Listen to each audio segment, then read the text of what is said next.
Tonight we are starting week 10. Part 10. Part 10. I don't know what week it is, but part 10. Part 10. Week 400. No, I'm just kidding. Yeah. And it's on renewal again. And so tonight we are going to be sharing a whole lot about the detox process and what's beginning. This month, we're going to talk a little bit about it later, but this month is a really big month for us as a tribe, and so I really want to encourage all of us to re-listen to these things from not only tonight, but the weeks before, and just kind of keep it ever before you. So anyway, here we go. Awesome. So 21-day brain detox plan. We are slowly but surely getting to the part of the doing of the plan. But as we've said, and I like to reemphasize every time we talk about this, that Dr. Caroline Leaf went to a lot of trouble, a lot of effort to really explain in great detail the scientific background and the understanding behind her process so that we could understand what we're doing and why we're doing it. And the reason why that's so important is because this is a detox plan that's going to take a lot of devotion and attention. We're going to have to push through those things that make us want to stop and give up and say, I did enough. 2 days is enough. It's not enough. 2 days is not enough. So you're going to have to, the idea is for you to have a really, really in-depth understanding, a real picture in your mind of why you're doing the steps that she lays out for us to do. I think a good way to think about it, too, is kind of like brushing your teeth. Like, we want this to be part of our life forever. Mm-hmm. I do this every day. I do this more than brushing my teeth, actually. And so every day, your mind has the potential to be remade. And so it's just like brushing your teeth. You don't get a day off, or some scummy stuff begins to build up, right? And so think about it. If you haven't done this on a daily basis ever, got a little pond scum building up there.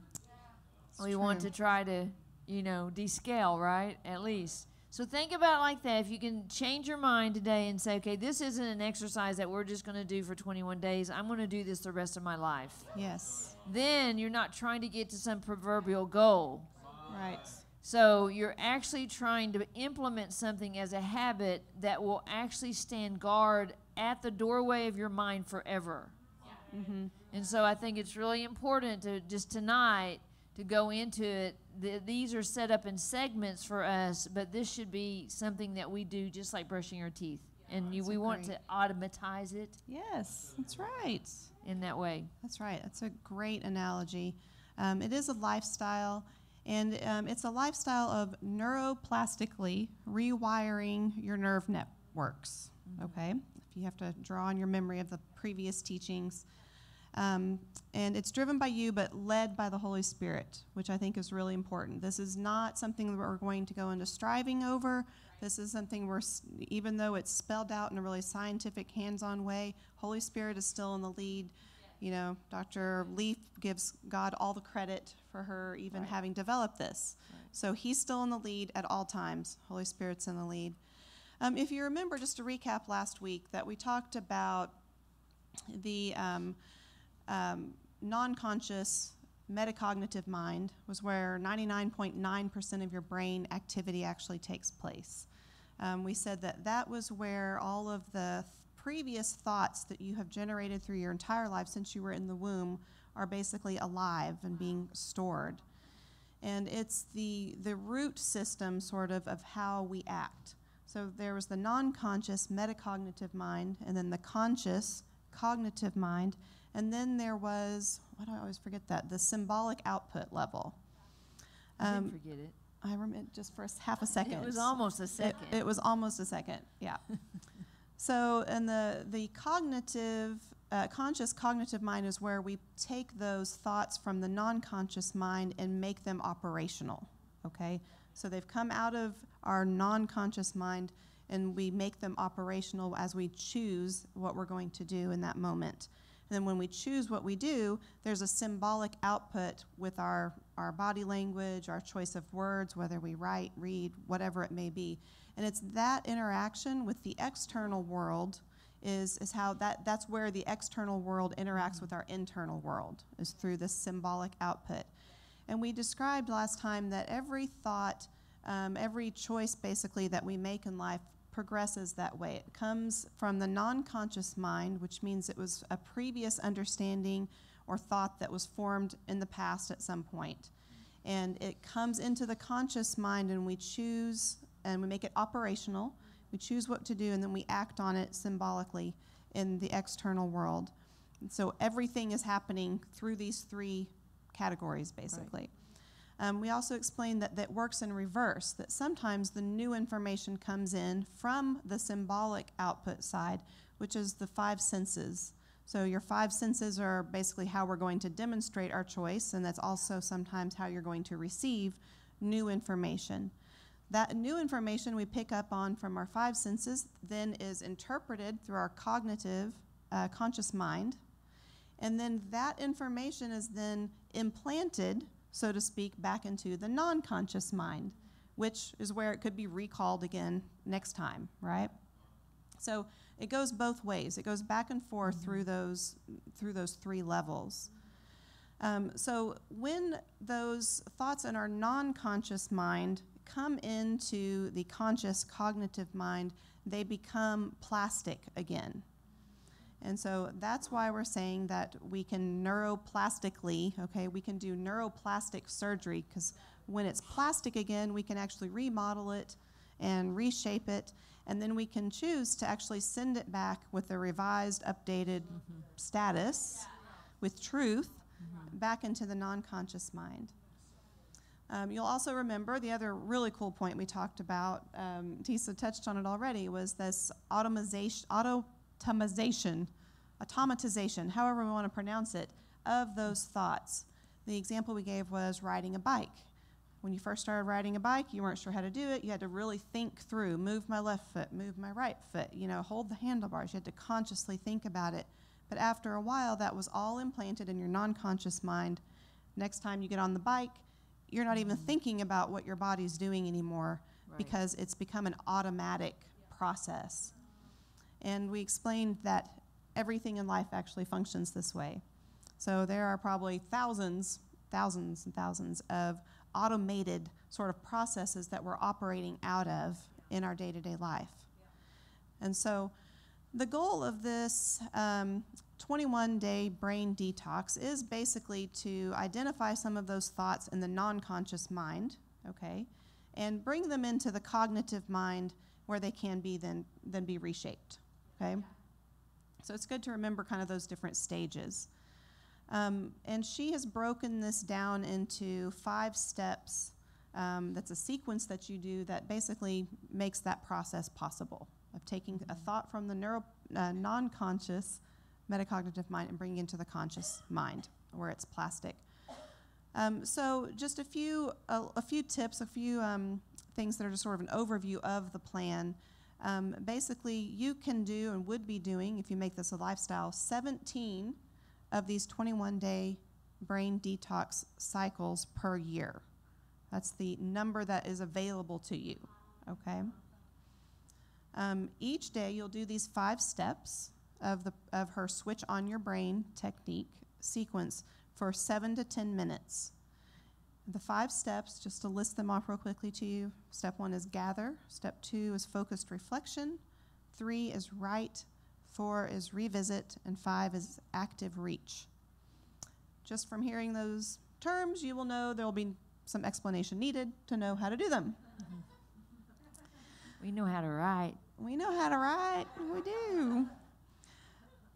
So we're going to, as you'll see, we'll get to this in a minute, but we're going to go through, and she actually spends an entire chapter on each one of these steps so that we can understand, like we already said, what we're really supposed to be doing in that step.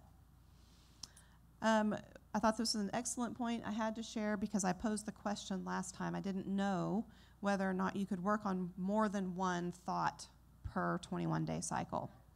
And she says that you only work on one thought network during each 21-day cycle, okay?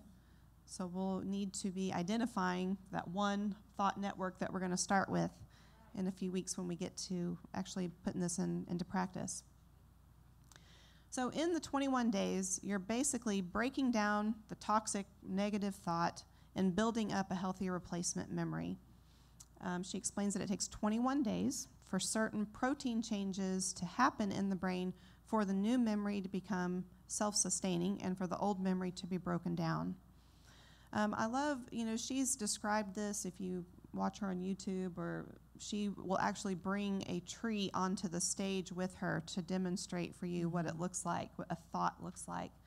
Because scientifically, they've been able to actually identify a thought structure in the brain looks very much like a tree, with branches and things growing off of the branches and branching off of that. There's a root system. And so your thoughts, we have to remember that each one of these thoughts is a tree.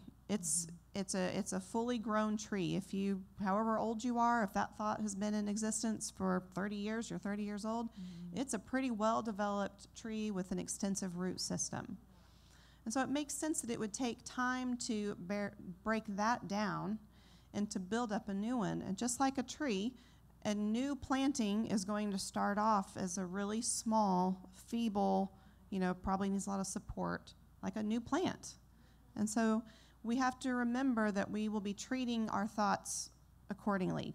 This is literally what we're doing, is tearing down a tree. And, if you remember from previous chapters, the way you break down a thought is that you sort of starve it. You don't use it anymore. Right. You don't think about it. You don't make choices based on it anymore. So the process of sort of neglecting that thought actually causes it to start to denature and break down. I think that just an example of it, we're going to try to give a few examples along the way, but one of the examples for me was hearing that all sickness is of the devil. So, being someone who wanted to do ministry, I realized that was a hindrance to a whole lot of ministry outreaches. You know what I mean? Because then I felt like my job was to assess whether the person was in sin or, what they had done to mess up. I spent a whole process, even though I was always wanting to do ministry and bring healing to people and all that since I was little, probably since I was 11, my whole process of even getting to the ministry part was this whole assessment of what was going on with somebody else that for healing is absolutely unnecessary. So then I was doing all of the work of assessing and figuring all this stuff out, and that was a complete unnecessary, actually, shocking enough, it was judgment. So that was probably never going to work in ministry world, right? And so that's just a good example how there was so much attached to that, and that was a really big tree in my life for a really long time. And so why would God give me more revelation about healing if I was operating out of this old belief system that wasn't even true? And so what happened was my ability to be successful in healing got starved out. Because if it had ever worked, I would have thought, I've got the ticket. Right? I would then use that same thing over and over and over again. And that's really what we're doing. We're using thoughts that never have worked, that never have bore any fruit, and we're just remaking them over and over again. We're not really changing anything until we starve that completely out and say, listen, that never is going to work. That's when I started getting revelation. Was when I actually began to say, okay, that is not even true, and so I don't want to try to prove it out by I want to actually starve it, make it anemic, make it completely go away, till now I see things completely different. But as long as that was there, that was all I could see. When I saw a sick person, that's the first thing that came to my mind, and I began to ask the Lord, I wonder what they've done, I wonder where they've been. Is anybody know what I'm talking about? And that's the way our thoughts work. That's why they have to be starved, because they're idiotic, right? They're against God. So this works because if you will do this and starve out, like she's saying, the ones that are not true, you'll have the opportunity to see something different. As long as that one is really big, there's no reason to try something different. That reminds me, or it makes me think about, this debating process that some of us can do with the lies that we have believed. When we're all kind of switching systems, maybe you came out of the religious system, or maybe you came out of just a worldly system. sometimes we are riding the fence, on whether we really believe the new thought that goes along with the new system, or maybe the old system is still, maybe there's some validity to it. And so we can spend our time sort of debating in our own mind which one of these is really true. Even though we may have outwardly said, yeah, I see what you're saying, I believe that's the truth, and I'm going to change my ways. We may even make an outward decision and choice based on the new thought, but we go home at night and we ruminate on whether or not it's really true, and maybe I should be doing the other way, Just saying, I just like to keep it real. I admit I do this myself, I've catch myself doing it. What? I do, I hate to tell you, but it's true. But we have to recognize that process is going to keep the old thought alive. Yes. If it's that literally just thinking on it is keeping and nurturing the old thought. So if we entertain it, if we sit there and go back and forth like that with doubt, the thing that doubt causes us to do, we will be keeping the old thought alive that we're trying to kill. And then we will still be in double-mindedness, 21 days later and longer. So it takes this repeated, updating and rethinking through information in a sequenced way for the new thought to take root and become a stabilized memory. But this is happening really, there's a lot of activity going on behind the scenes during this 21-day process. She actually said that every hour, the connections to the new thought are doubling. Wow. Okay? Every hour, they're doubling. So on one hand, you may find yourself feeling like, gosh, it's going to take me 21 days, but man, just 1 hour, they've doubled. That means by the time you get to your lunch break at noon, you are, how many, 4 hours in, they've, 8 times stronger, something like that, than they were when you got up that morning. So it's really important that makes me want to really protect the process, because I don't want to lose out on that doubling process, even for 1 hour. It's important to remember that if the reinforcement of the new thought does not take place over the 21 days, the newly found neural network will decay in less than a month. Wow. It's just, you have to recognize it's like a baby plant or a new tree. It's not sustainable on its own. We have to water it, we have to nurture it, and we do that with our thinking. So we have to stay engaged in this process and care for the new thought and the new perspective like a baby, brand new plant. It's important to recognize that this repeated replaying over the new thought, like I said, is really important, but that is not just mindless repetition. Right. Okay, that's not just going through the motions and restating something while you're thinking about what you watched on TV. Right. That's not going to do anything. Right. This is the exact opposite of a mindless process, okay? I don't know if you could get any more mindful than this process. Right. You have to be really engaged and committed. She even said that we need to be almost obsessive in our desire to change. Wow. We have to be obsessive about the new thought and just continue to go over it and over it. Yeah, I just want to encourage us because, I don't know where everyone is, obviously, in the hidden recesses of their mind, but, I think it would be encouraging even to us as a leadership group that, if this really isn't your intention, no one would even be mad at you, but we would rather know that you have no intention of putting this much work into it so that we could, put you in a side category that this isn't what you want to do right now, as opposed to thinking that you want to do it. And then it's like I've been noticing that there's a lot more work going on behind the scenes just to find out that some people really aren't really wanting to participate in certain things. So it would be good just to be honest up front with yourself and even with, other people that might be in your group or helping you or in your small group or wherever we end up talking about it, just to say, I'm not really wanting to do this right now. This seems like too much work. It's great. So that way that there's not so much pressure. It seems like there's a lot of pressure if everybody thinks someone's doing it and then you really don't have any intention of doing it. So I think going forward, that would be a really good thing to really search your heart and just be really honest about whether you want to take the time to do this or not, because it's not going to work without time and effort. So if this isn't the season you want to do that, just be really honest about it. It's really good. And sort of along those lines, you know, she says, again, this is meant to be a lifestyle that we adopt. And there are 17 of these 21-day cycles available in a calendar year. So we're not going to just do this one time. So in fact, she points out that sometimes when people start the process, there are a lot of guilt and condemnation and I can't kind of mindsets that come up during their first or maybe second, 21-day cycle.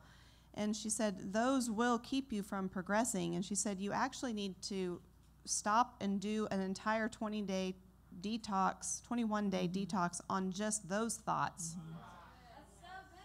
And so you have to, because it's the block, it's the block, anyway. You're just sabotaging yourself if you allow yourself to go. So like she said, just admit, I have found my own thoughts even sabotaging my process. You might as well admit it, because you just need to switch gears at that point. Right. You just need to say, okay, I'm going to start a new 21-day cycle now on this thought. And after I get through with that one, then I'll go back to this one. And we just need to be real about the process. We didn't get here overnight, and we're not going to tear down all the old thoughts and build up new ones overnight either. So let's just be real about where we are. Let's see. Where are we? So the automatization process, as I said, repeatedly replaying is central to this process of creating durable long-term memories. If you don't practice this, the thought will never reach that point of being automatic in your non-conscious mind. So the goal is, remember, to get the new truth thought to be implanted and fully established and sustainable in the non-conscious mind, so it's something you do naturally. It's not something you're arguing with yourself about anymore. You just do it naturally. She says that you will need to repeat the 21-day cycle up to possibly 3 more times for it to become automatized. Okay? Again, this is a long-term process that we're doing. So we want to stick with it. Don't just think, I did that one after 21 days. Go ahead and do another 2 cycles and get it planted in there where it can be sustainable and you can live off of it in the future. Yeah, I want to say that, I do this, and so I maybe didn't call it these words, but this really works. It really does. I can just tell you that I have a lot of freedom in my little noggin, and it causes me to be able to think beyond myself, because I hardly ever think about myself. So I think more about what God's doing, what He's building. I see myself out there doing all these amazing things. I see, growth. I'm always looking outside of me because I'm so assured of what's going on in me. And so I think it's really important to remember that if you don't feel that way, or if you're stuck, or you're blind, or you're deaf and dumb, no, I'm just kidding. If you're stuck in fogginess, this is why. If you can't plan things, if you can't be disciplined, this is why. Is because your mind needs to go through a detox. It really is all happening in your mind, and you're never, ever going to be able to make yourself have discipline without your mind being right. So you might as well realize that's the key to so many things in life. Agreed? And so we don't want to we all can pick one little area we could be disciplined. Like I said, probably everybody in here maybe brushes their teeth and puts on deodorant. We can hope, right? And so that's not something I need to even call you about. I don't really need the mentoring session isn't spent on will you brush your teeth this week, right? Right. So can you see it's sort of the same way? The mentoring session shouldn't be about, would you not be defensive this week? Would you not be, right? It shouldn't be spent. It should be spent on you getting you off your mind to get the destiny on your mind of what God wants. And see, when we realize all of this is what's holding us back, I don't know, but for me, I'm like, I want to be peaceful up here. So when something comes in that's not peaceful, I completely get rid of it. I get truth on it. I really work it all the way to the end to see if there's any root back there. Get rid of the root. Then it doesn't come back up over and over. Right. And so it's really important to remember that this really does work. I mean, I'm proof that it works. And so I didn't call it this. This is so awesome to me that she's put it for all you people that need a 21-step program. Here you go, baby. But this is really something you can do every day, and it's really easy. And then you just do it first thing, and then the whole day's great. Right, right. And I think one of the great things about this book and the scientific information, she says that science is actually evidence of God's grace, is one of the lines that she puts in the book. And so it's just being aware of, I think it's making a lot of people aware that we are capable of this. Right. It's not just a few select people in the world that can operate this way. It's every single human being has this capability. That's right. And so it's not the elite people, it's every person has this as an option. And like you said, if you're feeling foggy, I think also it was great information just to know that our mind, our brain, our physical body, everything that can be seen medically has been proven to work with positive, healthy thoughts. Right. And that literally when we have toxic thinking, negative thinking, it literally, throws a wrench into the system of just how we're meant to operate. And so we could choose to live with those thoughts, but life is never, ever going to get better with them. I mean, it's only going to get worse. It's like putting sand in your car in the gas tank. It's never going to get better one day. And it's not like it's just a preference or my personal choice. You're literally sabotaging your own operating system. And it's no longer an opinion, it's a proven scientific fact, So when you are setting yourself up to start one of these cycles and go through this detox process, she says that the plan will work best when you set the challenge just beyond the edge of your comfort zone. She said a challenge is good for you. You are made from God's perfectness, but it's up to you to create your expertise in life. I love the way she said this. She said, God gives us the blueprint, but we need to choose to make it happen. So we were born with all of the capabilities to do this process, but we have to choose to actually operate in it. So as I said earlier, it's necessary to get a deep understanding of each of the 5 steps so that we engage with it properly throughout the day. You don't want to just skip a step or only sort of do a step, because she said you'll only sort of get an outcome, and it won't be effective. Okay. Another great line before we move on, I had to put this in here, was that we need to remember that from the moment God created us with free will, we entered a realm of creative responsibility for our choices. We are living in a realm of creative responsibility for our choices.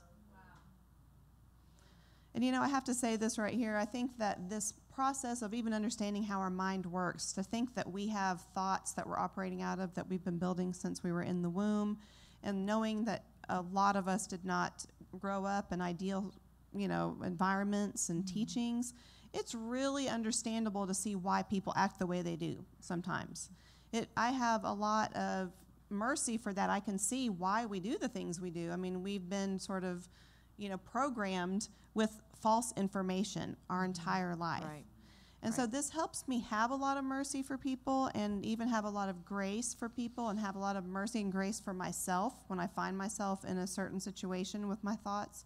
But it also brings up that responsibility part, that we as God's children, as human beings, have a responsibility to do something about that bad programming that we have. Right. So we can offer all the mercy and grace that we can, that we have all day long, but we also have to hold ourselves and others accountable for doing what they're capable of, Right. and what is really our That's God-given responsibility. Okay, so we're going to spend the rest of the night talking about step 1 of the 5 steps, okay? And then in the coming weeks, we'll talk about the additional steps. So this first step, step 1 that we're going to be doing every day is gather. She said you have to develop, we have to develop really disciplined thought lives. And part of that is increasing our awareness of what we're allowing into our mind. So we actually operate as, like we've described, sort of like riding a bike. We just go through our day, and we may make 15 decisions just based on this automated system that has been sort of programmed into our non-conscious mind. And it may be responses to different things, responses to how somebody talks to us, or what what the weather is like that day, or whether you're hot, or who knows, all of these things. And we may have just automated sort of responses to those without realizing that we just made a conscious choice based on a previously planted thought. Mm-hmm. And so we want to increase our awareness of what we're allowing to come into our conscious mind and that we're acting out of. So the gather step is all about becoming aware of all the signals that are coming into your mind from the external environment, which is through our 5 senses, and then understanding the internal environment of our mind. Okay, those are the 2 environments that basically signals are going to be coming from. This process of becoming aware is the start of the process of bringing all of our thoughts into captivity. Okay, has to start here. We're not going to work on something that we're not paying any attention to, we're not even aware of. So 2 sources of signals. As I said, there's the external environment, the internal environment. The external environment comes in from the 5 senses. She also throws in, there's also this electromagnetic and quantum signals. I don't think that we have to factor those in at this point. We're just talking about the 5 senses today in terms of our external environment. Internal environment are the thoughts and the non-conscious metacognitive mind.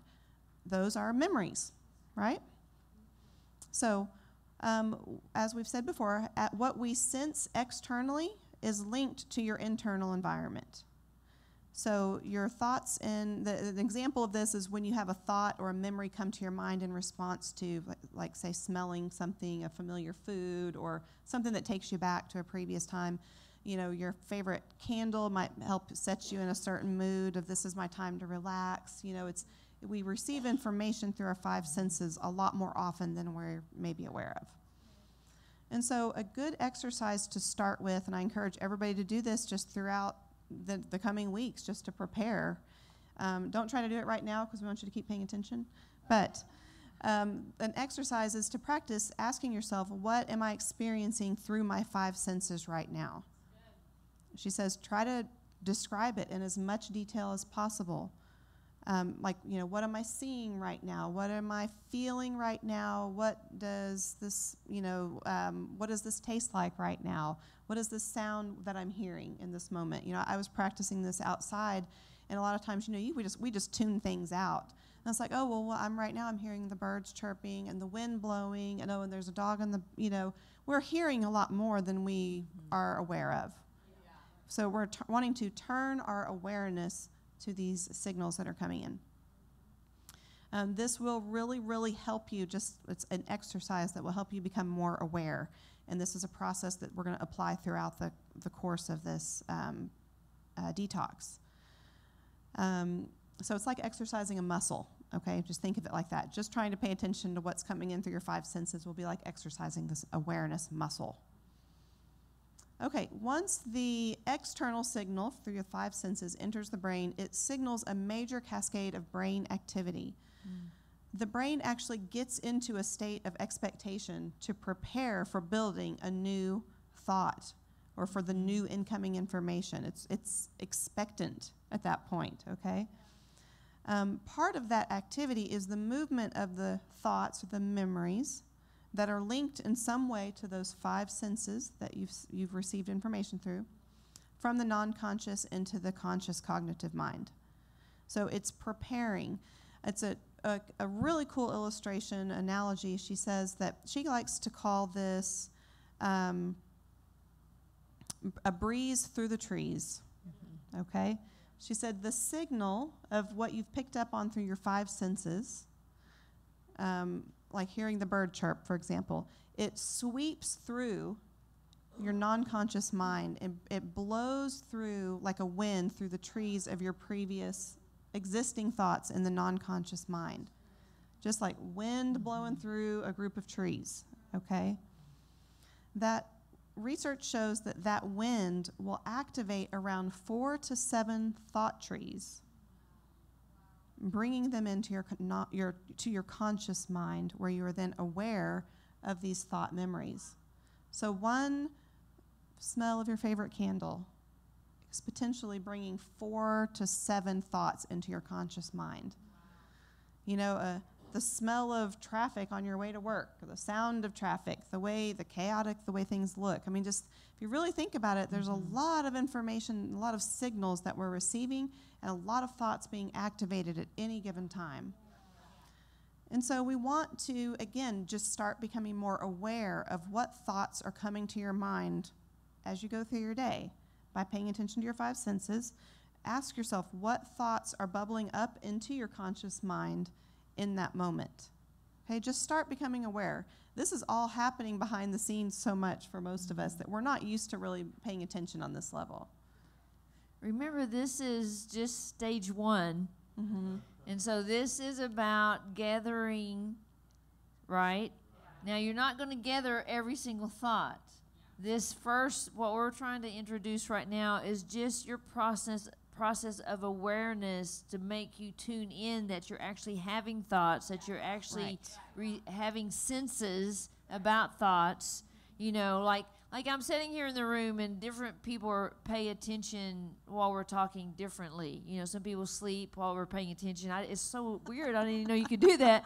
Some people text, you know, while we're talking. So so I'm having senses going on, just trying to share information because everybody is paying attention at a different level. Some people aren't paying attention. So as that creates something in me, all we're saying is, this first stage is going to be about really an important step, that you're going to gather a piece of a thought, and you're going to travel down this road with this thought to make it different. So you've got to figure out how you actually think. How you interact with the external world. How much are you paying attention? How much do you don't even think all day long? You know, this is just something to remember. When we used to talk about being aware of His presence and the dove on the shoulder, it's similar to that process, but it's about how thoughts come to you. Yes. And some of them are good, some of them are bad. Right now we're not delineating, we're just trying to become aware. Does that make sense? Okay. Okay, so this is a really cool and validating piece of information to me. But our thoughts have an emotional component. Okay, so these thought tree structures that are all planted in our non-conscious mind, they actually have an emotional component. So when you think, you also feel. That's not like just because you're really sensitive or really emotional or overly dramatic or any of those other negative type of connotations you may have been told in the past. Every thought has an emotional component, okay? In addition to what the information or what the memory is actually about, it has an emotional component tied to it, every thought. So when that thought gets brought into your conscious mind, you also bring up the attached emotion. When that happens, you feel the emotion. And she delineates that there is a difference between emotions and feelings. Mm-hmm. So every thought has emotions. They're in there. Mm-hmm. Okay? It's like part of the tree. Right. It's in there. They're stored in the non-conscious mind. When, as I said, when the thought moves into the conscious mind, that's when you actually feel the emotions of the thought. So the emotions are pre-existing that you're not feeling currently. But when that thought comes in, then you feel it. So to me, I don't know, I just felt like that was really validating to know that this is our emotions are a component of how we're made and how we operate all day long. There is no escaping it, and it's something we need to own and we need to value and we need to really put some work into, and recognize how it affects us. We don't want to just constantly shut down that side, because it's actually part of the signaling process that we're talking about being aware of today. Okay. It's kind of like we've taken the signals and reacted to them wrongly, but we can never turn them off. Right, yeah. Like I mentioned on Sunday, a lot of introverts shut down because there wasn't anyone there validating them, and a lot of extroverts are angry, because I don't know why, but I'm just kidding, because they can't control. But anyway, it's not like, we don't want to just, like she's saying, the goal isn't to turn them off because you can't. Yeah. The goal is to learn to operate with them well. Yes. And don't try to think about the thought just from a purely logical perspective, dismissing the emotional component. Right. Because you can't get away from it. It is attached to the thought. So good. It's a really, really perspective-changing bit of information to me. So the attitude. An attitude is a state of mind. An attitude, you could say, is is the thought plus the emotional component of the thought. Mm-hmm. That makes up an attitude. Mm-hmm. So this attitude influences what you say and do. Mm-hmm. If this attitude is negative, you will naturally have a negative, stressful feeling when it comes to your conscious mind. If the attitude is positive, the feeling will be peaceful. Mm-hmm. Your attitude will be revealed. No matter how much you try to hide it. Yes. Let's, again, just accept it. Let's not try to put a mask on it and change it or morph it into something else that's not really true. It's there, okay? It's there. Let's just so much own commentary it. I want to make right now. Yes, I'm sure. So another exercise in practicing your awareness. Can you determine the attitude of the thoughts So good. that are currently moving through your conscious mind? Okay, so I don't know, let's say you're driving to work in the morning and you are, like I said, you're seeing the traffic, you hit all the red lights, you're picking up on information, somebody honks at you, somebody's driving erratically. These are information coming in through your five senses. And that's going to trigger thoughts to come out of your non-conscious mind into your conscious mind, and they have emotions attached to them. So what's the attitude that you're now carrying as you go into your office that day? Are you kind of bitter and frustrated? Are you like, great, this day is just going to suck? Here we go again. That's a thought and an emotion, So let's watch what our attitudes are. Let's own and be aware of what attitude am I going into this next environment with. Because what a lot of us do, is something like that happens, and again, we have not been being aware of these things, so then we go in and we interact with a coworker, or we get a phone call or something, and we call it a stacker, Everything that you carried that came up with that attitude about traffic that morning then affects how you react to that person in that moment. It didn't start with that person. It didn't start with that phone call. So we should be aware. Let's be aware of the attitudes when they come in, when they come to the surface. So good. She says when you are practicing this, when you're exercising this, try to focus in on the feelings they are generating and describe them in as much detail as possible. How does your mind feel? How does your body feel in association with this attitude? Again, this is increasing our awareness of what's going on. I think she makes a special point to point out that attitudes, positive and negative, have a profound impact on your own brain and body. Okay, not just on the coworker you just went off on. Okay, just actually on your own brain and your own body. Attitudes are not harmless. Okay? Attitudes are not harmless.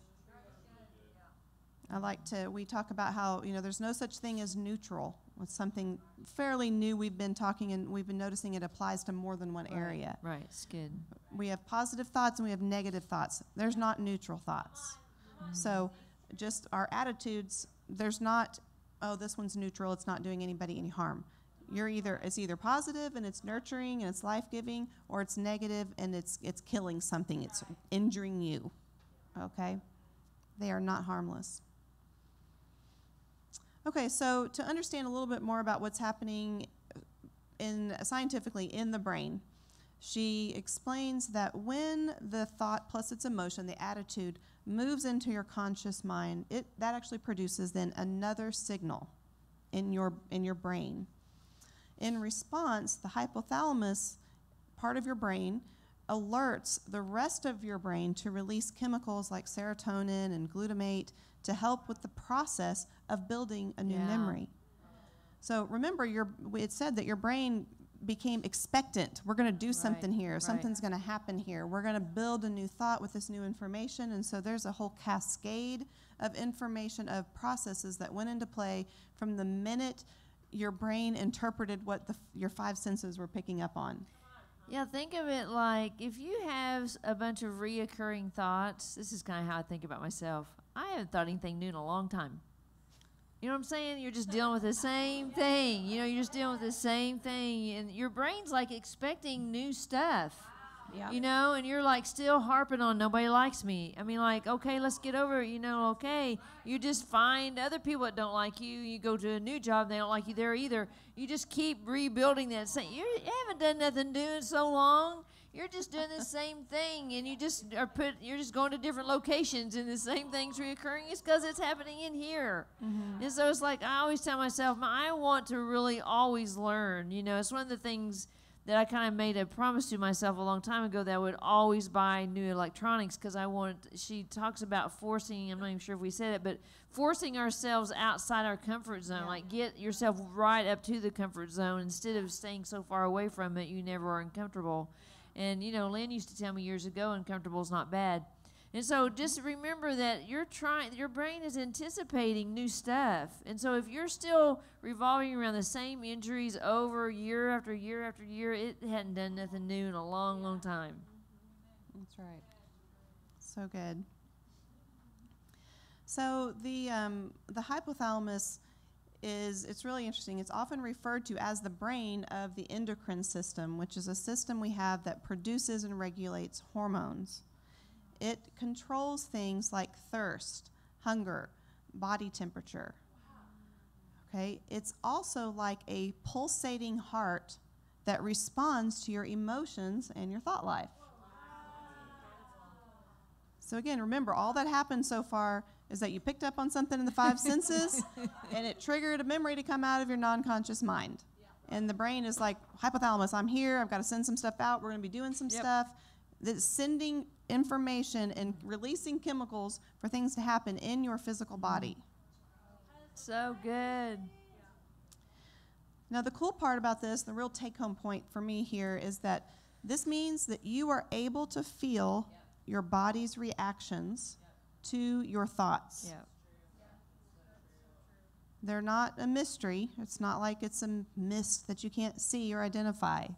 We were made to be able to know this and be aware of it. So you are able to feel your body's reactions. You'll feel your rapid heartbeat, maybe an adrenaline rush. You might get sweaty palms. Yeah, I have a good one. So whenever I have to say something every now and then.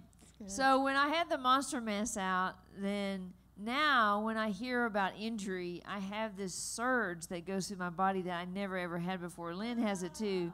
And who has that? Somebody else has it. And so it's really weird because I think I associate it now with what happened to me because when I had the monster mass out, it was really, really, really painful. And I had a lot of things happen to me in recovery that were really, really painful. And so now when I hear about it, that same feeling goes through me. And so it's kind of like this. I feel like this kind of happens to us without us knowing. you know. And so it's really cool whenever you kind of have an experience like it, you can prove, oh my gosh, this is really what's going on in my brain. And so it's really that, like that rapid heartbeat or adrenaline rush or whatever, you know, that I can have that when I'm watching a movie, you know, like especially a sports movie, because I can remember back in the day when I was, you know what I'm saying? And you can just have that, yeah, you know, and so you have these experiences that go along that prove this out. The point is that obviously we can adjust those, you know, and change those, and that's kind of the goal, you know, especially if it's a memory of harm. You don't want to just keep reliving that over and over and over. Right. That's right. Just something else to be aware of. It's easy for us to be aware of this, and not just when it's an extreme case, okay?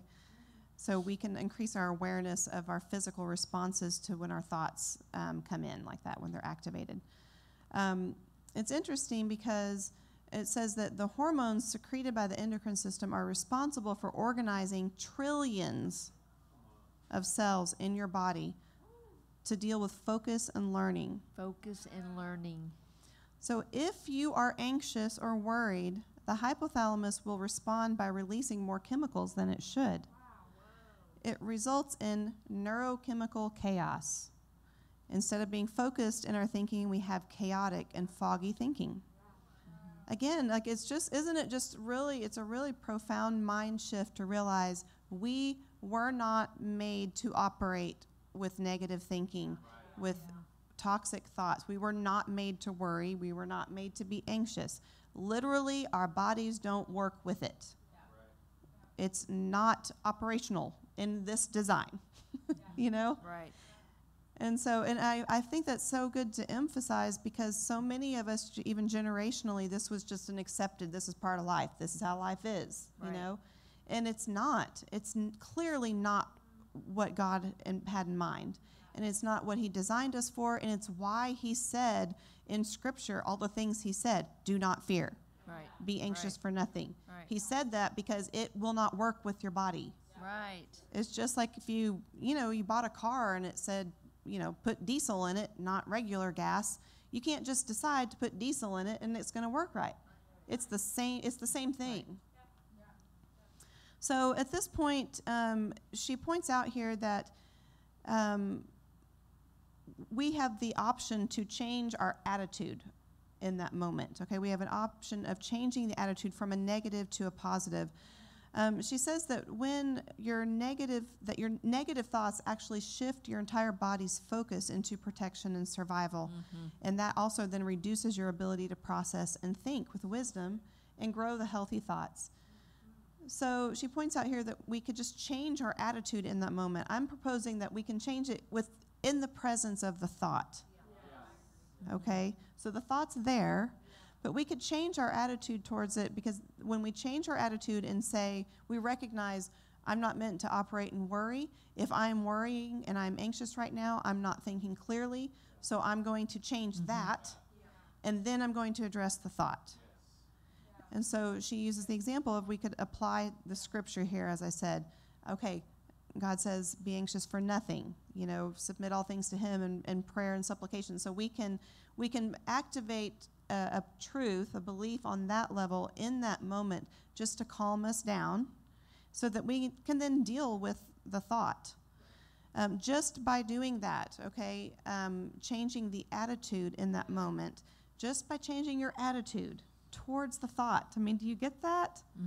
Just by shifting your attitude about the thought, it causes the secretion of chemicals that facilitate the feeling of peace, and that allow the rest of the brain to respond by secreting the correct formula of neurotransmitters for thought building and clear thinking.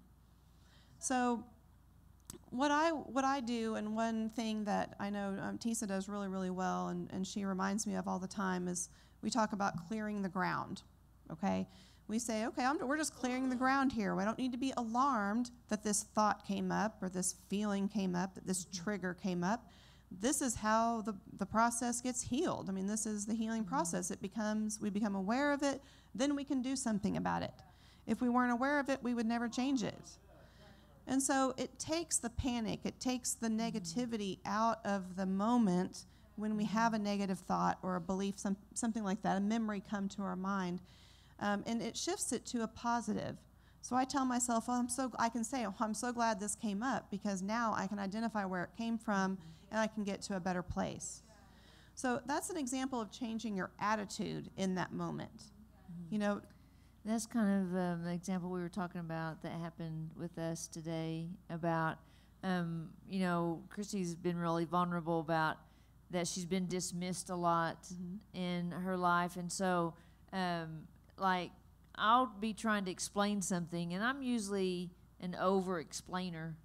So I kind of get lost sometimes on what I'm explaining, because then it'll lead to a story about why I'm explaining it this way.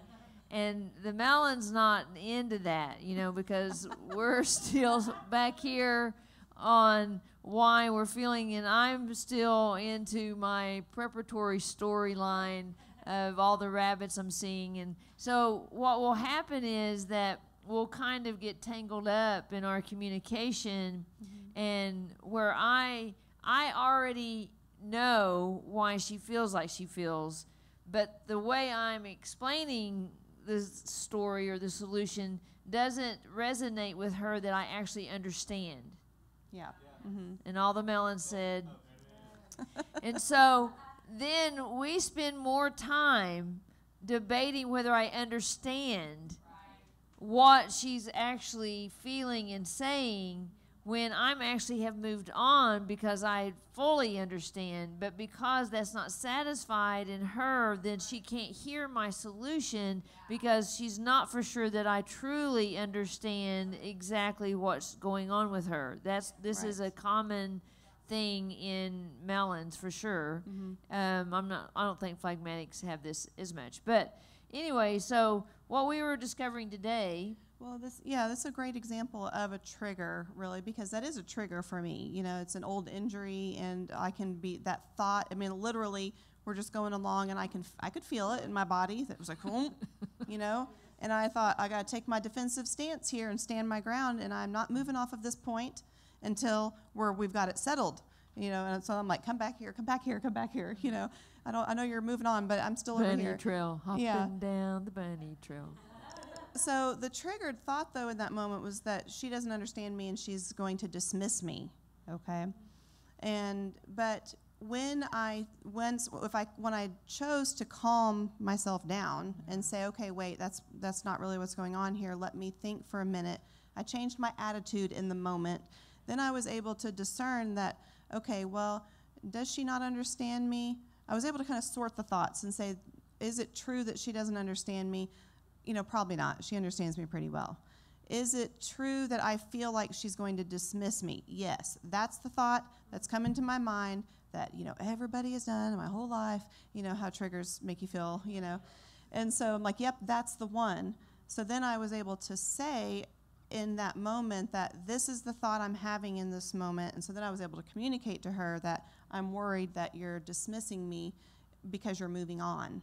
And really, it was just that she was wanting to tell more of the story, you know? And so it wasn't happening in that moment at all. But if I hadn't calmed myself down, I would have been reacting out of even multiple thoughts. Because if you remember, it said 4 to 7 trees. Just a breeze blows by and 4 to 7 thoughts jump up in your mind. And so that's what happened for me, and there probably were at least 4. But for the purpose of this example, multiple thoughts, you know, sprung up, and I felt emotions to all of them. And I could have, you know, just stayed there. And you know how, have you ever found yourself in that situation where 1 minute you're arguing one point, and then the next second you realize, I don't even care about that anymore, and you're arguing this other point, and the person you're arguing with doesn't even know that you've made the switch, and then you're mad that they can't understand you, you know. This is maybe one explanation for that, because 4 to 7 trees. Yes. The wind blew through 4 to 7 trees. I'm just saying. So we can't sort that. We can't think rationally, and our mind is literally, our brain is literally not capable of working with us when we are in anxiety and we're in worry, okay? Yeah, I really want to encourage us because, you know, I process a lot with Christy, obviously, and no, I don't think she's ever done that with anyone before. And so one of the things and it would be good to, when you're doing this with other people, one of the things I tell her all the time is that it's okay with me that she doesn't actually know how she feels. But my communication is to try to draw it out. So I'm trying to draw it out. And so then I'm always trying to tell her, don't react to it coming up real big, you know what I mean, because we won't be able to see it anymore. So just think about that you're fixing to go through a healing process. So try to not let your reactions be so big, because what happens, I think, is that in the past nobody was really safe to let them come up, and so they reacted to us, and so we have actually trained ourselves to not let anything come up to the surface. I don't know how many of y'all feel that way, but I've noticed this a lot. But it's really God's way. God's way is trying to pull that out of you because it's actually poisoning you. Right. And so an event's going to happen where something comes up, and just try to tell yourself during this process, this is going to happen to me. Right. I am going to have something come up, and it's not going to feel pretty. It's not going to. It's going to feel ugly. I'm going to want to hide it. I want to get a blanket or get in my shell. Don't. Yes. Tell yourself, don't. It's a good thing. I'm not going to do it. I'm going to let that come up because I don't want that to stay in me. Yeah.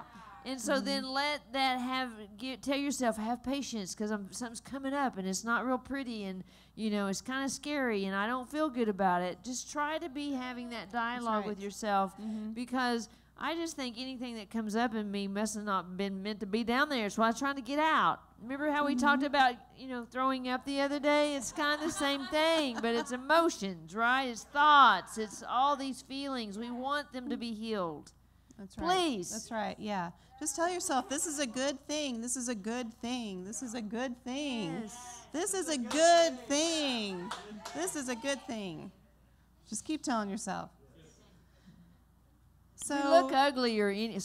One more thing. We look uglier when we're trying to hide it anyway, because the person you're with knows. Yeah.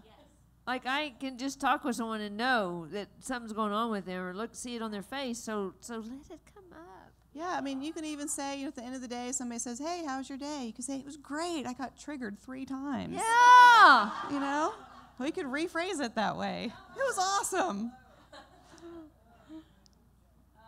It's a good thing. It's a good thing. I use that analogy all the time, like I said, about clearing the ground. If you wanted to build a house, so somebody gave you this big plot of land, and you wanted to build a house on it, you would have to clear the debris off the land. You'd have to get the boulders that were buried halfway under the ground up and out, or you'd never be able to build. And so it's forward momentum to discover those things. It's forward momentum to walk across that field and kick something and realize it's there. It's good. It's a good thing. That's progress. So another exercise she points out at this point is to be aware. Do the thoughts in your conscious mind at any given moment make you feel peace or worry? Okay, what's your body feeling in that moment? Are you tensing your shoulders? Are you having an adrenaline rush? If you're aware of this attitude and how your body's reacting to it, then you can be aware enough to decide to change it in that moment, to tell yourself something to at least be able to calm down and get to a more peaceful state of mind so that your mind can process through what's come up, okay? You may not be able to control your environment all the time, but you can control how it affects your brain. So good. Now, this is, some of you may feel like, well, how can you? Because we've all been there where it feels like this is an unstoppable process you can't interrupt. Like this thing comes up, I feel this way, there's nothing I can do, and then I'm going to act. We have the ability to choose at this point. She makes a point to point out here that at this stage of the game, the incoming information, remember, you just sensed something from your 5 senses that pulled a thought out of your non-conscious mind. This is all temporary. It's in a temporary state at this point, okay? It's still in your cognitive mind. It hasn't been transferred over back into your non-conscious mind as an established root or anything yet. This is still in a temporary plastic state. So it's not yet lodged itself in your memory. You can choose to reject the presently activated thoughts and the information coming in, Or you can let the information make its way into your mind, soul, and your spirit, eventually ending up in your non-conscious mind where it could be automatized. Again, that's just spells out the importance of being aware. You know, if you aren't aware, there's no neutral. It's not just going to go poof without you choosing something. If you don't pay any attention to it, there's a good chance it's just going to run all the way through the whole system until it's firmly planted there in your non-conscious mind. You can make fundamental choices that will help you control your reaction to circumstances and keep toxic input out of your brain. So a good question to ask yourself, do you feel like a victim or a victor over what is swarming through your mind from external and internal signals at the moment? You know, this might be a point where you actually identify a belief system that you might need to target for the 21-day cycle. Right. You know, so be aware of what your perspective is at that point. So she says this is where you consciously step up to center stage, and you get to choose and decide whether or not these incoming thoughts will become a part of who you are. Do you want to keep the thought and plant it in your garden, or do you want to do something different with it? Yeah, I think this is one of the greatest tools of the enemy. Can you see it? Where we kind of begin to think about, the enemy makes us think that we can't choose. Right. First off, which that's the great thing about God is that, you know, Adam and Eve proved it, right? We can choose. We can choose. But then we act like something maybe is too far gone or too far this or too far that. And then the next stage, I just think, is this victim stage where, you know, we begin to blame whoever, you know, they made me do it. They, remember, oh, God, the devil made me do it. You know, we're always looking to not take responsibility. And that's the one thing that God gave us, is the ability to choose to be responsible. And see, that's why he empowers us so much. So I think it's really important. I think this is where a lot of us get kind of stuck, is that we kind of like the victim state because there's a lot of people that are rescuers. So we love to not respond. We love, you know, that we have a big need. We love to tell people we don't feel good. We love to have a migraine. We love to have these things so someone feels sorry for us, because I can't get them to feel sorry for me if I'm great. And so it really leads us to an actually different problem, that we really want attention. And so there's all kinds of ways to get healthy attention. We sure don't want to victimize ourselves, because victimhood's really hard to overcome, because you've set your whole life up, all your relationships, everything, know you as the victim. It's all set up that way, and it's really hard to come out of that. And I think it's really important that that's probably a big area. I think we'll find some things to deal with there. Yeah, I think that ties in with what you taught about on Sunday about the external motivators and internal motivators. You know, staying a victim to this process keeps you, it is falling back into saying, well, I'll just be motivated by external, you know, motivators, by how someone reacts to me, and whatever, whether it's a positive or negative. And whereas the being motivated internally, that internal heart motivation requires this process. It requires you to own what's going on with you, and to know that you have a choice and that you can do something about it.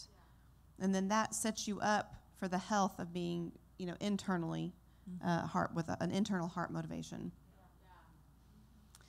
So this next little tidbit or scientific encouragement too, I thought was really cool, that we are designed for this awareness and for this ability to choose. We're designed, as we just said, we are not powerless. And there's actually, you know, they have an understanding of the physical structures in our brain now and what their roles are, that show that we were designed to be able to be aware of this. So this next little organ is called the amygdala. It's in the brain. They call it the perceptual library. It actually stores the emotional perceptions that occur each time a thought is built. So crazy. So remember, we said every thought has an emotional component. This is like the emotional card catalog. It's like the emotional library of every thought that you have in your non-conscious mind. So it's like a separate little searchable field, a separate searchable is the way I understand it and picturing it. There's an entire library of every emotion tied to thoughts in your mind, a personalized emotional library. It's crazy. So this amygdala was actually designed to help keep you emotionally alert. So almost instantaneously, when you have information input come in from the 5 senses, it's almost instantaneous that this amygdala knows that one of the thoughts that the trees, the wind just blew through and activated 4 to 7 trees, it almost immediately knows there's also 4 to 7 emotions that are about to be triggered. And it immediately signals the hypothalamus that we talked about that sends out the appropriate chemicals for your physical body to react, okay? So this organ is basically, it puts the passion behind each of the memories, okay? That can be good or bad, right? Mm-hmm. We can feel really passionate about things that are great, positive thoughts. It's going to motivate us to act really quickly. Or we can have a defensive reaction. We can have a flight or fight kind of reaction to it, to something that feels threatening. It's designed to keep us emotionally alert. When you have any kind of toxic thinking, it steps up to actually protect you from any threat to your body or your mind. Mm-hmm. So we had that cool story about the trip we were going to tell. So somebody was telling us the other day that they were going to go on a trip, and so the husband had planned a surprise, and as they were going on the trip, then they were traveling down the road and they got closer and closer to the destination. Well, it's a good example of how there was some past memories of trips, and so then since the person didn't know what they were going to do on the trip or where they were going to stay on the trip, then it triggered a past memory of when it wasn't a good stay somewhere, even though they didn't even know that was what was even going to happen. So you can see how that just came up, even though the person didn't actually even have a reference point that it was going to be bad. It was just based in a past, this library that we're talking about. Yeah. Mm-hmm. The library pulled up, remember that time? And it was a bad time. There was probably other times. And so, but it's interesting because that's kind of how the library works, right? Mm-hmm. And so, good or bad, it pulls up things that are associated with what? Just associated with the trip, just associated with staying somewhere. Wasn't actually an experience yet. Right. You see how that works? Right. And so then that person kind of reacted to that and then began to start feeling anxious. Mm-hmm. So that's all based on the library. Right. Do you see how we do mm-hmm. this? It's so crazy. Our brain's so crazy. And it's not even an actual experience. And so do you see that then that anxiousness it literally created then the anticipation for a bad experience. Right. When the experience hadn't even occurred yet. Mm-hmm. That's the crazy part about mm-hmm. our brain. Make sense? Yeah, and it was set up, like she said, it was set up as a positive and agreed upon. Like her initial response was, this is great, this is a gift, this was a positive thing.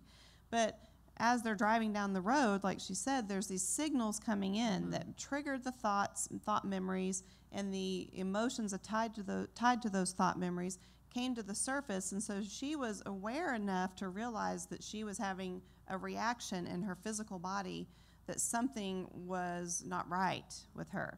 And so it was an opportunity to be aware of what was going on and then identify what the thought was. And then it actually led to a great learning opportunity for both of them, where they really, ran down the road with that thought and learned more about how they even interact, what their dynamic was between the two of them and how they can do it better in the future. Right. And so what the flip side of that could have been, and I know for her personally, she has come out of shutting down her emotions or saying that she's wrong or feeling condemned by her emotions. So here she is, where she's in agreement that this is supposed to be a happy occasion, but yes. she's feeling something that contradicts the happy occasion. So she could have overridden her awareness of that and said, shut that down, that's wrong, I'm not supposed to feel that right now, and tried to shove it to the side, and that entire opportunity would have been missed. So, but she was able to really to pay attention to how she was feeling, which drew her awareness to there being a thought, which then she was able to go further with it and actually renew that thought. So it's again an incredible opportunity for us when these things happen. And the amygdala, like I said, it's this emotional library. So as soon as that emotional library, spit that memory out, that emotional memory out, it immediately triggered her physical body. Mm-hmm. It triggered the hypothalamus to send these signals that were then recognizable by her in her physical body. So this was, in other words, God specifically planted this in our brain to make sure you've got an emotion being triggered right now. Right. You've got a thought and an emotion being triggered right now. This is not something you're unaware of. We're really not unaware of it. We have just been overriding the signals. I think it's also really cool. This same organ, the amygdala, also has direct lines of communication with the frontal lobe part of the brain, which controls reasoning, decision making, analyzing, and strategizing.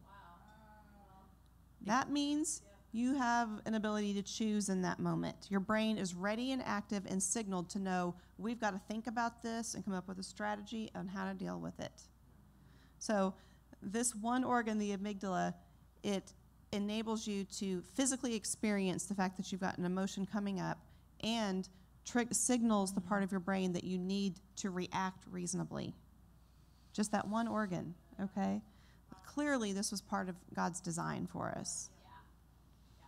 All executive level functions, it says. You're ready to be to operate on an executive level.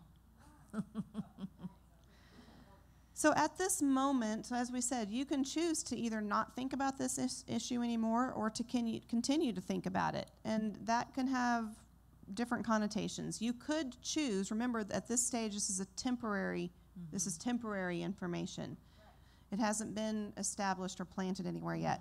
So you could choose to dismiss this thought. So in that example we talked about earlier, I thought, she didn't understand me. Well, then once I calmed down, I was able to think, she really understands me really well. That's kind of ridiculous. I'll just dismiss that thought. No need to go anywhere with that. It was reconciled. So I can dismiss that thought. And I was able to then think about the other thoughts that had come up, okay? So, but I wanted to, that temporary thought then, she's saying, will literally disappear. It's not permanent yet. It's temporary. It will just disappear if you choose not to think about it, which we practice a lot, and it's a really powerful tool. But I want to point out here that the goal at this point is to become aware. We don't want to just dismiss every thought. We don't want to just, this doesn't mean that you should just ignore it and bury your head in the sand. We're looking for these to come up and to identify, this is something I need to do something else with. Yeah, I think it goes along with the scripture. It says take every thought captive, because you can't, if you're ignoring all your thoughts, there wouldn't be any process of captivity going on. I love to know the thoughts that I've taken captive, because everybody has them, and I love that they didn't prove out to be true because I got rid of them. It's that feeling that, it's that thing where what you fear the most comes upon you. That's because you actually make it happen. Right.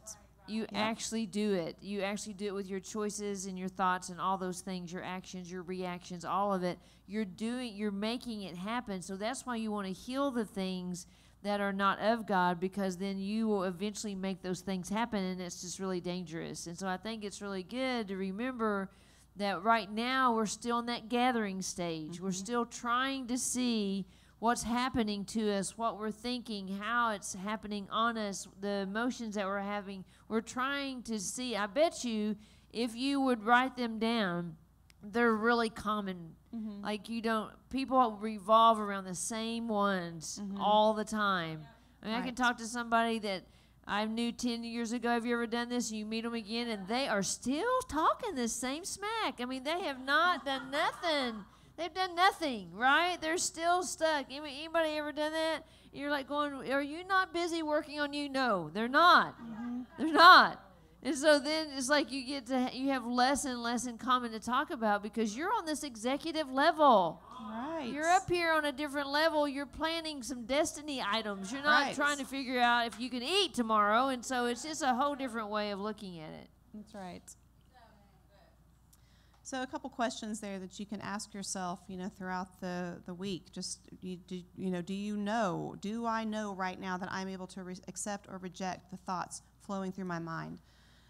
Remind yourself that you do not have to be dominated by your perceptual library. In other words, your emotions, you do not have to be dominated by those. Ask yourself, do I feel dominated by my feelings that have arisen out of these thoughts that are now active in my mind? Ask yourself how you feel. Again, we're just owning what we think and how we feel right now. We're just trying to be aware of it. We need to be really honest with ourselves. So this next section is really cool. The hippocampus is the memory converter. So if at that previous stage you choose or you don't manage to stop thinking about that issue that came up, okay, or you choose to keep running with it, all of that information, if it progresses beyond that point, will then flow into this structure called the hippocampus, also in the brain. It is a sort of clearinghouse for thoughts. So it enables you to actually give more focused attention to those existing memories. Okay, it's designed to say, hey, let's take a closer look at these things that have come to the surface. It classifies information as having either short-term or long-term importance and files it in your mind and your brain accordingly. It's crazy. So again, this is a place where we can sort through these things and refile them appropriately. This is where it converts temporary thoughts into permanent thoughts that then become a part of who you are. Now, this is mind-blowing, but interestingly, she says, a lot of this happens at night while you are sleeping. You're sorting. Your mind is sorting through all your thoughts that have come up. Man, so again, how important is it to think about what you're watching before you go to bed at night, what you're allowing into think about how many of your five senses are triggered just by watching TV or a movie or something. And every input, 4 to 7 thought trees, blew through 4 to 7 thought trees, and you've got to sort through all that when you go to sleep. Now, it also makes me think about, how the Bible says, don't go to bed angry, basically, something like that, right? I don't have that memorized. But Sun go down on your wrath. Don't let the sun go down on your wrath. Okay, there it is. King James, baby. Yes, don't let the sun go So down on your good. wrath. Well, it makes So me good. think about, I've been guilty before of just giving in to my negative thoughts and just like, I'm going to go to bed. I'm just going to lay down with them. I'm going to snuggle up to them right here on my pillow. And I've just decided right there to lay down with that thing, and then I've already predetermined for my hippocampus to sort this as we're okay with it. It can stay, So what are we going to bed with? If this is happening at night, what stage are we setting as we go to sleep in our mind when this is going to be, all these thoughts are going to be sorted? I'm telling you, the best thing to do right before you go to bed, just say, Jesus, I love you, just over and over and over until you go to sleep. It's the best, I'm telling you. Yeah, and I'm going to just start practicing even asking him to help me sort this appropriately. I listened to a thing last weekend about Bill Johnson and how we learn in times of trouble, basically, and that he doesn't go searching after what he did wrong, Right. because he trusts that God knows that he wants to learn. And so he just prays. He said, God, I know that you know that I want to learn from this experience. You know my heart on this. And so show me, put it on someone's heart to tell me, bring something to my attention. But he said, but I'm not going to go on a witch hunt and condemn myself and go digging in my belly button either. So I'm just going to propose we can ask him even at night, I'm going to say, God, forgive me for partnering with any negative thoughts that are actually working against you in my life right now. Help me to sort these while I sleep appropriately according to your truths. You know, he'll answer that prayer. He'll help us. We don't have to, you know, stay up all night wrestling with every single thought until we get truth on it. I mean, there may be sometimes it's necessary, but I want to propose that we can ask him to help us with that process just by inviting him in, telling him we give him the authority to choose. We give him the authority to say which thoughts should be in my non-conscious mind and which ones shouldn't. So it's at this point in the brain, obviously, that where all these activated memories that have come up in this moment, they're integrated and the work begins to convert the information into permanent memory storage. And so this is where you can begin some serious reflection in order to make those life-changing decisions about whether this is a thought you want to keep or a thought you want to reform or remodel in line with truth. So these activated memories and thoughts are now vulnerable to being sorted appropriately. And this is what sets us up then for the next step of reflection in step 2, which we'll talk about next time. So the question we want to be proposing and asking ourselves is, do I want this information to be a part of me? Such a great question. Yes. Do I want to keep this thought, or do I want this to get out of me? Right. And we literally have that choice. And that's why we want to be aware of what these thoughts are so that we can ask ourselves that question. One last little tidbit she points out here, the impact of stress on this process. Okay, she says it's important to remember that toxic memories create the negative stage 2 and 3 of stress. Stage 1 of stress is good, keeps you alert, focused, that kind of thing. We want that level. Stage 2 and 3 are basically normal stress that's gone wrong. The hippocampus, which is this part we just talked about, it's the memory converter. It's where all this sorting takes place. It is extremely vulnerable to stress because it's rich in the stress hormone receptors that are normally used to reinforce memories. She says that excessive stress is almost like an explosion, causing the hippocampus to lose cells and shrink. This affects communication between the circuits in the brain, keeping it from building new good thoughts, as well as causing memory loss. She said this is seen in research in a lot of patients with depression, Alzheimer's, dementia, and other neurological disorders. So, I just want to add right there, I think that's another thing, just even dealing with so many abuse victims. I think that kids experience this excessive stress in a harmful environment a lot, even if it's just, that's why even if the environment just didn't understand who you were, that created stress for you. yeah. It didn't even have to be, extremely physically abusive or verbally abusive, but just that the environment wasn't conducive to who you were as a person. That then I believe this happens a lot for kids, and so then our boundaries get broken down.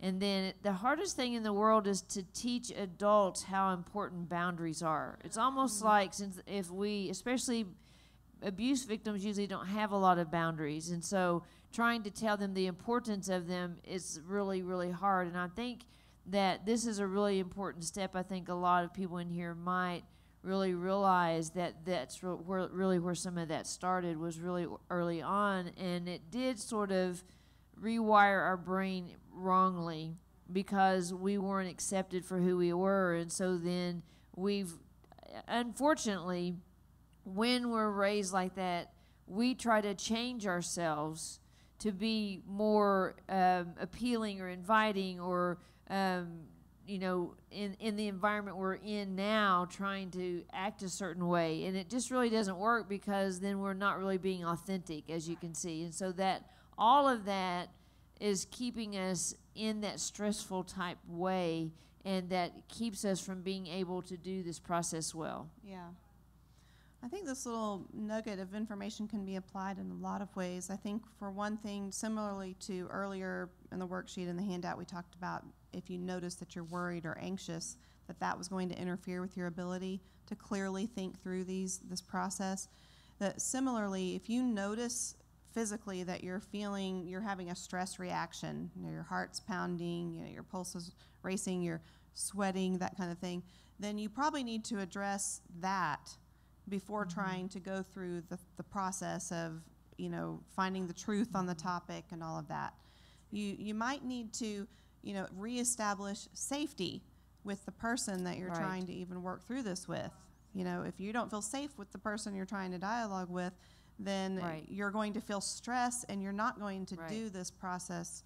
You're not going to be able to properly sort through what's true and what's not true and decide which information to keep and which information not to keep. Right. And I think also what comes to my mind is, she didn't say this in the book, but I'm wondering now, there's times when you mention our history and past experiences that we may have processed through a thought in the past in the midst of a stressful environment, a stressful situation, like if you're in an abusive situation. I'm wondering if this comes into play probably with PTSD and those kinds of things. If you assimilated some information and decided that there was something truthful about whatever the thought was in the midst of a dangerous, stressful situation, you may have decided that something was truth and chosen to plant that in your non-conscious mind and never have gone back to look at it. Right. And so then when it would be important even to recognize, well, maybe that, the way I perceive the world that I chose, I based this perception on my past experience in this old relationship. Maybe that's not even true because I was in this really stressful environment when I decided that, So I think it's just, again, this whole part tonight was about being aware, increasing your awareness, just being aware. We're gathering the information here and paying attention to these signals. So be aware of what's going on in your body, what these signals are producing in you, and where you're at and whether or not you're in a good place to try to move forward to the next step. It's good.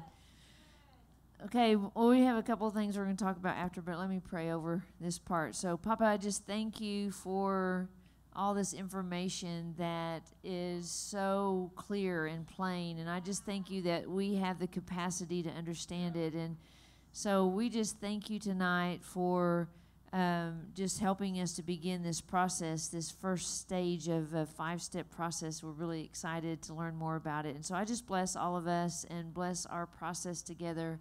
In Jesus' name, amen. Amen.